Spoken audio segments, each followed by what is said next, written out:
Sede de Saber de hoje, você vai conhecer a vida de um embaixador. Pio Correia foi representante do Brasil em vários países ao redor do mundo. Conheceu profundamente cultura de nações como Alemanha, México, Argentina e Irã.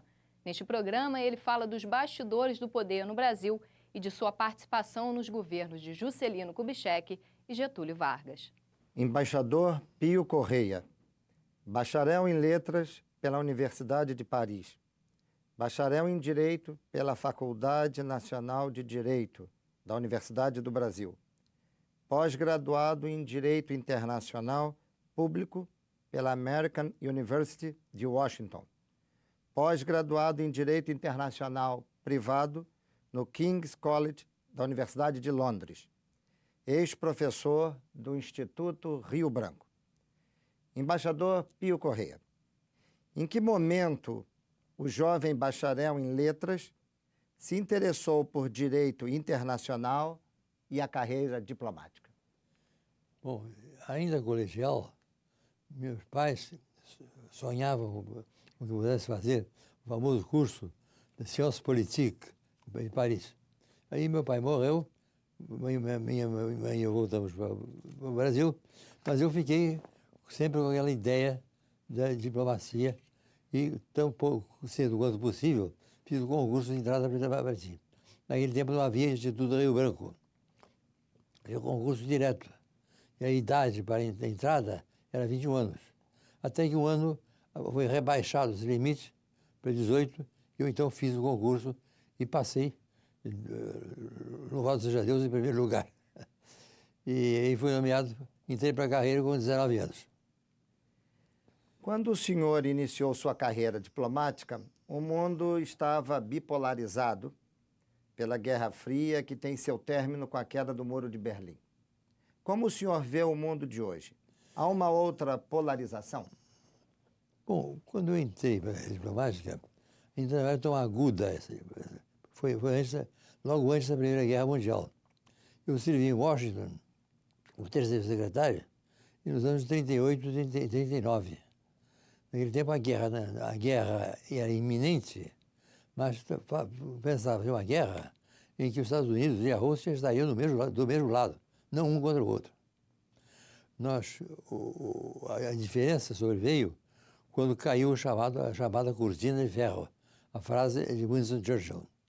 Nesse momento eu estava em Moscou, servindo como segundo secretário de embaixada, como está hoje meu filho. E aí é que foi o momento da separação e do antagonismo que se ganhou, a disputa de áreas de influência. A Rússia tentando dominar a área de influência europeia, os Estados Unidos combatendo essa tendência. Respondi a sua pergunta? As relações brasileiras tiveram ênfase com o continente europeu e os Estados Unidos. Há uma terceira via para o Brasil? Olha, Napoleão Bonaparte teve uma frase que eu citava sempre aos meus alunos no Instituto Rio Branco. Ele dizia: a política dos Estados é sua geografia. Tem que fazer política dentro da área geográfica, dando prioridade à área geográfica onde estamos. Qual é a nossa? É o hemisfério ocidental, é o continente americano. As ideias de formar eixos com outra ponta apoiada em outros continentes me parece falaciosa. É correto o conceito de que o Brasil sempre esteve de costas para a América Latina? Não é verdade. Desde o tempo do Império, isso é mal conhecido. Mas já no Império, o Ministério das Relações Exteriores, ainda não chamado Itamaraty, tinha grande atenção aos países. Basta ver que Varnhagen, o grande historiador, foi ministro do Brasil em Lima, no tempo de Dom Pedro II, onde, aliás, ele foi colega do ilustre Mitre, que foi depois presidente da Argentina, que era ministro da Argentina em Lima. Foi também nosso representante no Chile e no Peru, o grande Duarte da Ponte Ribeiro. Quer dizer, a flor da diplomacia do Império esteve lá. E a correspondência de Varnhagen foi publicada recentemente, altamente interessante. E há também um livro sobre a diplomacia imperial dos países da costa do Pacífico. Quer dizer, ela foi muito ativa ao contrário. A diplomacia brasileira é considerada da mais alta qualidade. Qual a razão dessa expressão? Bom, primeiro porque é uma diplomacia profissional. Quer dizer, desde todo sempre, o corpo diplomático brasileiro é constituído de profissionais, não de amadores. Então, esses profissionais obedecem a critérios de formação rígidos digamos, de aperfeiçoamento também. Para ser promovido de primeiro secretário a conselheiro, é necessário fazer um curso. Enfim, todos os estágios da carreira, o aperfeiçoamento profissional é um cuidado especial. Daí que conseguimos fazer um quadro, um corpo, que pode ser comparado com o Quai d'Orsay francês ou com o Foreign Office britânico, sem nenhum favor. Os europeus estão dando sinais de insatisfação. A União Europeia está em risco? Não creio, mas depende da forma que ela vai tomar. Por exemplo, o senhor viu que recentemente a Constituição Europeia foi rejeitada por vários países. O não venceu vários países membros.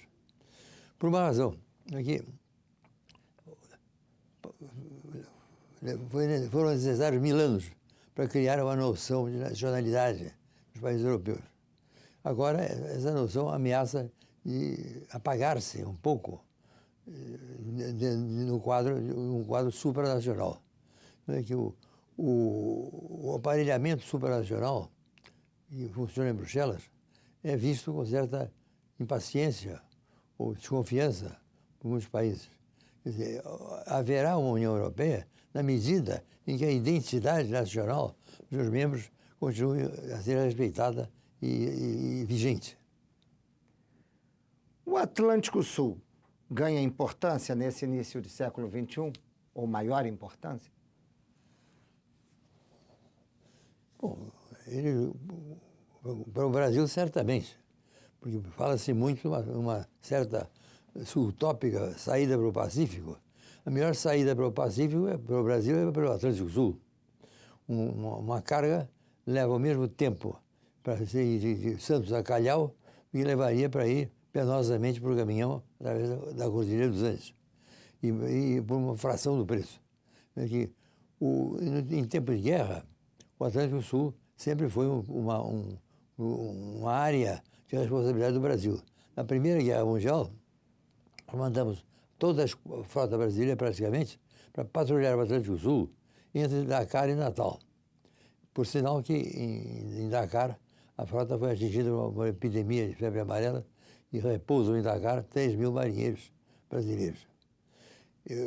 Na Segunda Guerra Mundial, também, o esforço foi grande da FAB e da Marinha por patrulhar o Atlântico Sul e escoimá-lo de submarinos inimigos. E esse esforço foi reconhecido pelos Estados Unidos, que cooperaram muito com ele, com meios baseados em Recife. Recife e Natal tornaram-se praças de guerra importantes por razão desse estreito, dessa angostura do Atlântico Sul entre o Brasil e a África, que é uma porta oceânica que nos compete vigiar. O senhor foi embaixador brasileiro no México. O México atual tem sido rota de brasileiros para entrarem clandestinamente nos Estados Unidos, que deve dar uma grande dor de cabeça ao embaixador no México. Esse problema tem alguma solução? Não.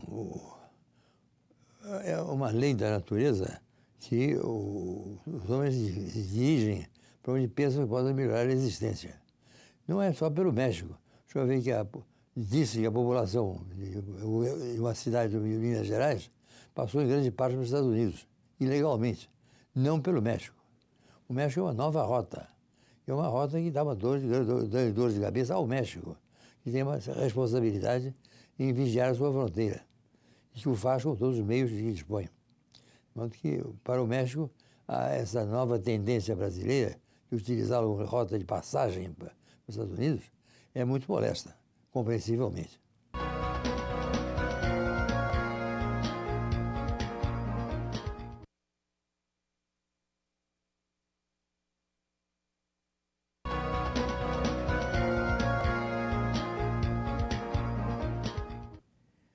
O senhor foi embaixador no Irã. O senhor acredita que o conflito no Oriente Médio e principalmente a invasão americana no Iraque pode se estender ao Irã? Depende da política do Irã. As últimas declarações dos dirigentes iranianos tocam pontos muito sensíveis. Então, recentemente, foi dito por uma alta autoridade iraniana que era preciso arriscar do mapa o Estado de Israel, o que representa um ponto sumamente delicado, que as Nações Unidas se empenharam em criar o Estado de Israel, garantiram a sua existência, e o Irã tem mais o fato de ter um programa nuclear não revelado, não transparente. Começou com a aquisição de duas usinas nucleares fornecidas pela Alemanha, mas com a ideia de criar, de utilizá-las para fins pacíficos. Mas desde então, o Irã não revelou, não abriu ao mundo o conhecimento do seu programa em curso. O senhor foi embaixador no Uruguai e na Argentina. O que o Brasil pode esperar do Mercosul? Muito, especialmente. Veja, o Mercosul, essencialmente, são esses dois países e o Brasil, e o Chile. Se o senhor traçar uma linha pelo paralelo, digamos, de Santos e outra linha pelo paralelo de Bahia Blanca, entre essas duas linhas são 80% do PIB do Brasil, 80% do PIB da Argentina, 100% do PIB do Uruguai. É uma região muito afim, em que o nível cultural, o nível técnico é mais semelhante, não digo similar. Onde, por exemplo, a cooperação industrial pode ter um grande desenvolvimento. E os mercados podem organizar-se de forma não competitiva, uma competição não hostil. Qual foi a participação e a importância da diplomacia brasileira na Constituição do Estado de Israel? Bom, ela apoiou, certamente. Foi um dos pontos capitais da formação das Nações Unidas em si. Essa questão considerava-se que seria uma solução para os males do Oriente Médio, quando o contrário aconteceu. O Estado de Israel foi um estranho no ninho. E hoje, compreensivelmente, luta por sua sobrevivência. O Brasil certamente apoiou a ideia. Não apoiou a ideia de se aceitar Jerusalém como capital do Estado de Israel. Isso nós sempre insistimos em que devia permanecer Tel Aviv.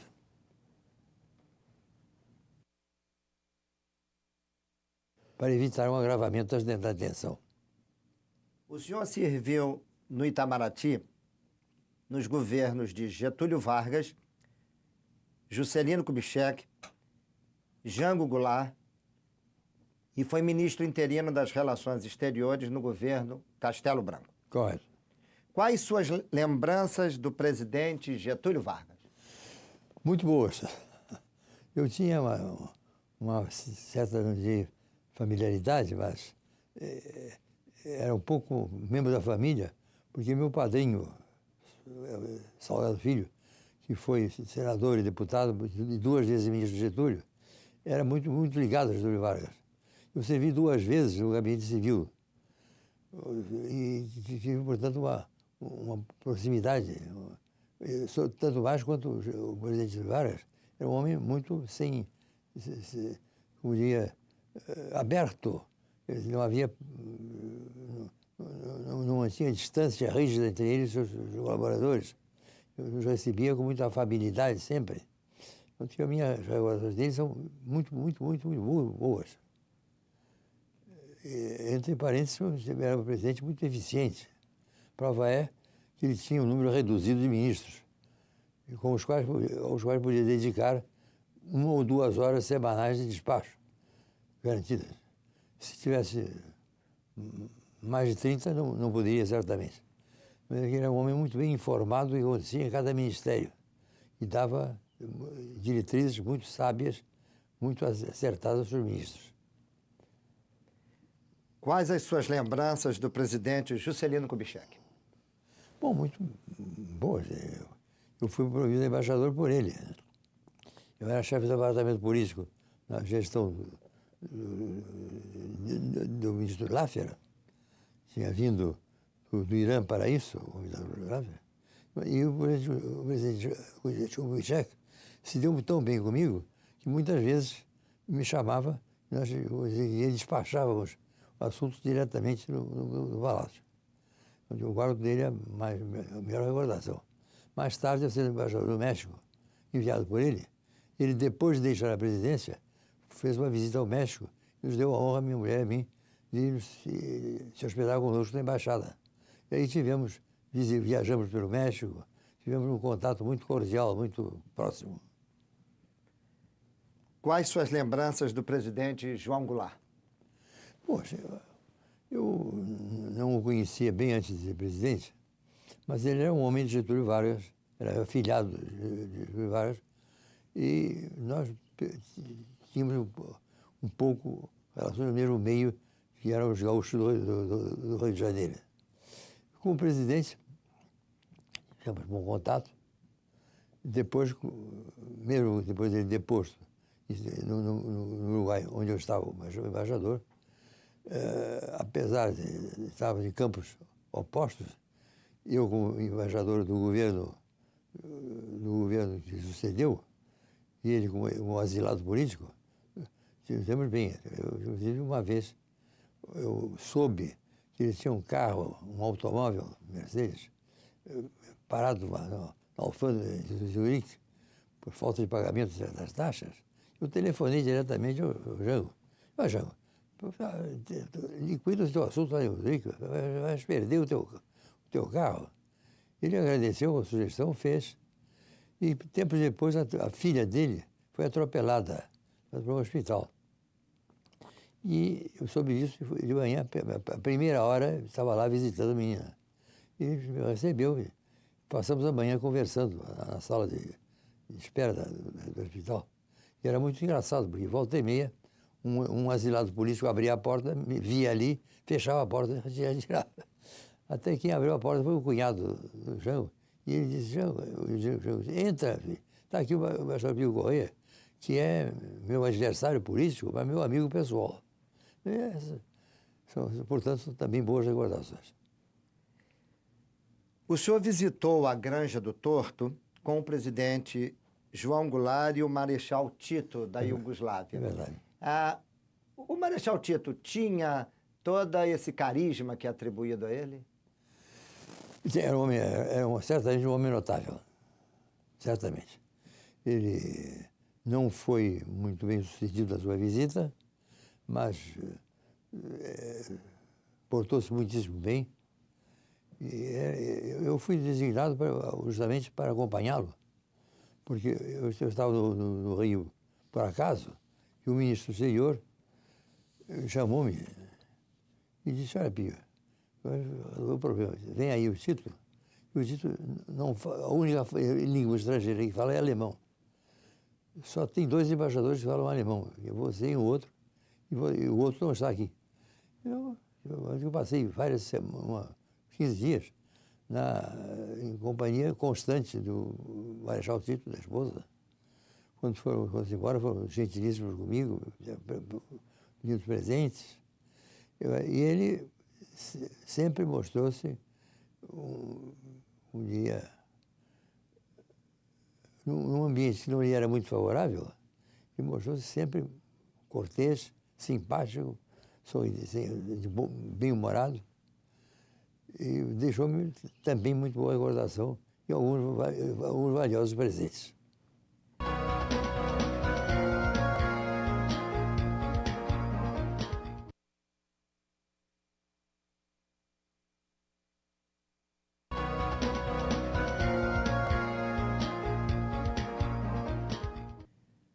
O senhor foi ministro interino das Relações Exteriores no governo Castelo Branco. Correto. Houve tempo de deixar alguma obra para a posteridade durante sua gestão? Para a posteridade, não creio. Mas foi um período muito interessante, porque permitiu-me conhecer de perto o Marechal Castelo Branco, que eu não conhecia até então.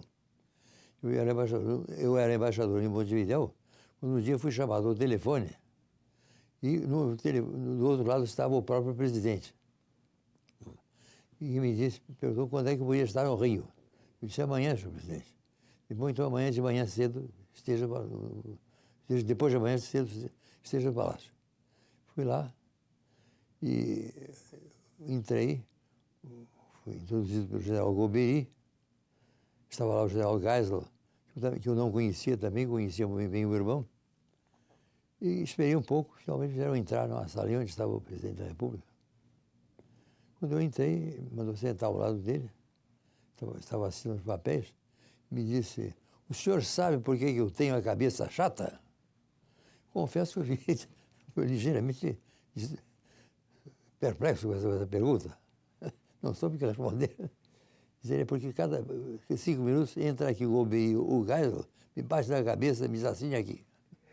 Esse foi o meu primeiro contato com o presidente.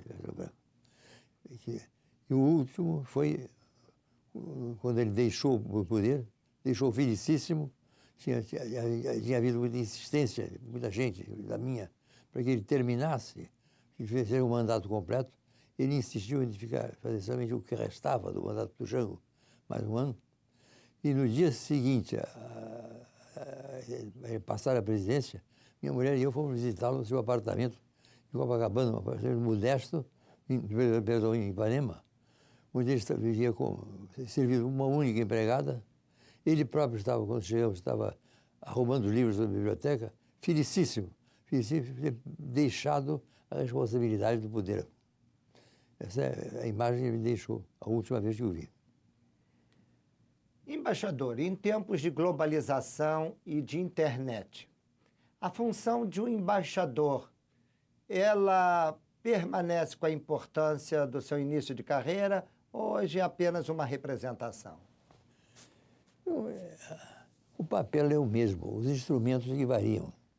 Evidente que é uma coisa receber e enviar e-mails que chegam em minutos a destino, e outra coisa é esperar uma mala diplomática assim, quinzenal que leva outras 15 dias ou 3 semanas para chegar a destino. Quer dizer, antigamente o embaixador tinha muito mais, vamos dizer, que tocar de ouvido. Foi, aliás, o que me disse o presidente Costa e Silva, quando me mandou o embaixador na Argentina.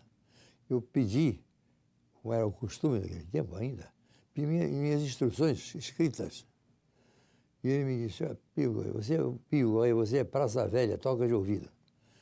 Naquele tempo, portanto os embaixadores tinham muito mais a responsabilidade dos seus atos imediatos. Hoje pode-se consultar a todo momento a base, o Ministério, para ter orientação. Mas, em última análise, a personalidade do embaixador continua sendo muito importante. Ela é, no fundo, a garantia do êxito ou do fracasso da sua missão. O que o senhor recomendaria a um jovem que pretende seguir a carreira diplomática?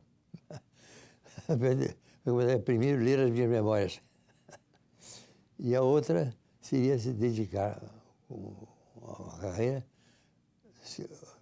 a adquirir a ferramenta toda necessária, inclusive a jurídica. Esse é um ponto que eu insistiria muito, e que o diplomata deve ser um homem formado e plasmado no direito internacional. Hoje em dia, a tendência é muito de desviar para o domínio econômico, que é importantíssimo, sem dúvida. Mas o domínio, os atos de comércio, todos os atos da vida econômica passam dentro de um quadro jurídico. Esse quadro jurídico deve estar bem conhecido do diplomata e terá que apelar a ele para resolver problemas ou crises. Porque essa seria a recomendação que eu faria. A outra seria estudar muito minuciosamente história diplomática dos outros países e do Brasil. Porque se diz que a história se repete, ela não se repete, mas situações similares ocorrem que evocam soluções que já foram dadas com felicidade do passado. A história é a outra ferramenta essencial, o conhecimento da história, a ferramenta essencial da formação do jovem diplomata. Embaixador, a guerra é a falência da diplomacia? Não, Clausewitz disse que a guerra é a continuação da diplomacia por outros meios. E é isso, é a última ratio regum, diz o direito internacional. Quando falham os meios pacíficos de negociação, então ocorre guerra. O senhor poderia nos contar sobre a sua condecoração pelo chá do Irã? Isso é uma história curiosa. Eu fui ministro do Brasil no Irã umas semanas menos de 2 anos. Quando fui removido, visitei o ministro do exterior para fazer minhas despedidas. E ele disse-me que lamentava me informar que os regulamentos das ordens imperiais exigiam uma permanência de 2 anos completos para que um diplomata estrangeiro fosse condecorado. Eu disse, não é isso que vai me preocupar. Eu levo muitas boas recordações daqui sem a condecoração. Dias depois visitei o primeiro-ministro. Me disse a mesma coisa e eu dei a mesma resposta. Dias mais passaram, fui fazer minha visita de despedida ao chá, que me recebeu informalmente, não em audiência oficial, mas em sua residência de verão. Tomamos chá. Por sinal, foi a única vez da minha vida que eu tomei chá em xícaras de ouro. E, no fim da visita, quando já me despedia, e disse que eu devia saber que os regulamentos das suas ordens honoríficas exigiam 2 anos de permanência para que o embaixador, o diplomata estrangeiro fosse condecorado. Eu disse, majestade, já o ministro do exterior explicou isso, o primeiro-ministro me explicou isso, estou perfeitamente a par. Ele disse, sim, mas existe uma coisa chamada prerrogativa real. Passe aqui no meu gabinete. Ele levou o seu gabinete ali ao lado e ele, com suas próprias mãos, me passou o grande cordão da Ordem de Roubaúna. Essa foi a minha última visita ao chá. Embaixador, alguma coisa que o senhor gostaria de ter realizado durante sua carreira e que não conseguiu? Não. Mercê de Deus, todas as missões que foram confiadas, eu posso dizer que cumpri integralmente.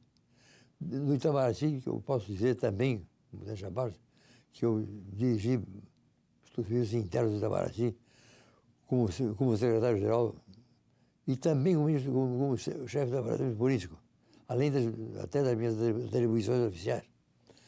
Também aí, tudo que eu pretendi fazer dentro da casa, a primeira coisa, dar mais dinamismo, mais horas de trabalho, exigir mais do meu pessoal, isso foi feito e deixou traços. E até hoje, creio eu, que é recordado. Eu notei em todas as fotografias, em todos os seus documentos, sempre a presença de sua esposa, a embaixatriz Maria Tereza. O senhor confirma, então, que atrás de todo grande homem é uma grande mulher? Ah, sim. E na vida diplomática, o embaixador solteiro leva uma grande desvantagem. Temos tido grandes embaixadores solteiros, mas é uma desvantagem. A minha mulher sempre foi de um auxílio precioso na minha vida profissional, sem falar da minha vida particular, que ela, que era tantos anos, há 61 anos, que ela torna mais doce.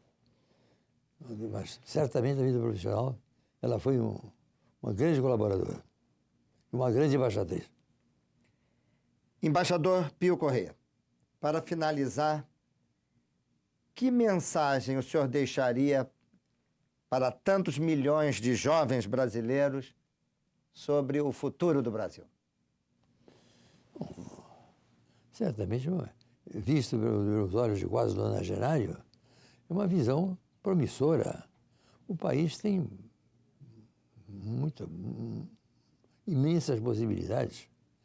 É preciso povoar essas possibilidades com homens de ideias, não cair naquela frase do João da Aranha, que o Brasil era um deserto de homens de ideias. Já não é o caso, também não. Há homens e há ideias. Tudo está agora em aproveitá-las.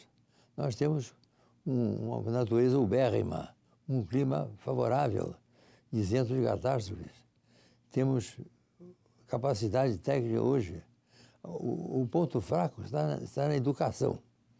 Eu diria que para o futuro, o essencial é melhorar a educação. Por exemplo, eu fui 13 anos presidente de um grande estaleiro aqui no Rio de Janeiro. A escolaridade média dos meus operários, que eram a fina flor dos metalúrgicos, era 4 anos. A escolaridade dos estaleiros japoneses da nossa própria firma era 11 anos. É uma diferença muito importante. Outra coisa é que nós lemos nos jornais que 85% dos alunos que terminam a 4ª série do Brasil não sabem interpretar o que leem, se é que sabem ler. Isto é uma falha perigosíssima.